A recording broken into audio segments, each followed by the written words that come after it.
எப்பவும் சாயப்பா பூஜை முடிக்கிறதுக்கு 1 மணி ஆகும். இன்னைக்கு கொஞ்சம் குயிக்காவே எந்திரிச்சதுனால எல்லா வேலையும் குயிக்கா முடிஞ்சிருச்சு. பூஜையும் கூட சீக்கிரமா முடிச்சுட்டு, அதுக்கப்புறம் வால் மேக் ஓவர் வந்து பண்ணியிருந்தேன். ஸோ இது வந்து ரொம்ப நாள் ஆயிடுச்சுல்ல. நான் ஒரு 2 வீக்ஸாவே வந்து பெயிண்ட் பண்ணி அப்படியே விட்டுட்டேன். இத வந்து ஃபில் பண்ணவே இல்ல. ஸோ இன்னைக்கு அத ஃபில் பண்ணிருவோம் அப்படின்னு சொல்லிட்டு ஃபில் பண்ணிட்டுருக்கேன்.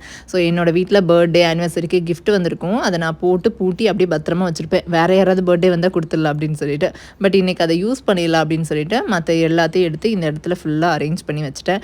அண்ட் இந்த ஃப்ரேம் மட்டும் பார்த்தீங்கன்னா, அமேசான்ல வாங்கியிருந்தேன். இந்த டேபிள்ல தான் என்னோட பையன் உட்காந்து படிக்க, எழுத இருக்கான். ஸோ இப்போ எக்ஸாம்ஸ்லாம் வருதா, ஃபுல் அண்ட் ஃபுல் நைட் இங்க தான் உட்காந்து படிக்கிறானா. ஸோ அவனுக்கு கொஞ்சம் ப்ளசன்ட்டா இருக்கட்டும்னு தான் இந்த ஏரியா வந்து இந்த மாதிரி நான் வந்து ரெடி பண்ணி வச்சிருக்கிறேன். ஸோ அவனுக்கு புடிச்ச மாதிரி இருக்கும்னு நம்புறேன். வந்ததுக்கப்புறம் சர்ப்ரைஸ் ஆகுறானா என்னன்றத நான் நெக்ஸ்ட் வீடியோல சொல்றேன். அண்ட் என்னோட பாப்பா வந்து பார்க்கும்போது பார்த்தீங்கன்னா, எதையாவது வாங்கிடுறா. அதுவும் 2வது பொண்ணுன்னா ரொம்ப செல்லம்ல. 2வது பொண்ணோ, பையனோ அந்த 2வது பசங்களுக்கு எப்பவுமே செல்லம்ல. இத வாங்கி ரொம்ப நாள் ஆயிட்டு, இதையும் இங்க வந்து ஃபிக்ஸ் பண்ணிட்டேன். பை.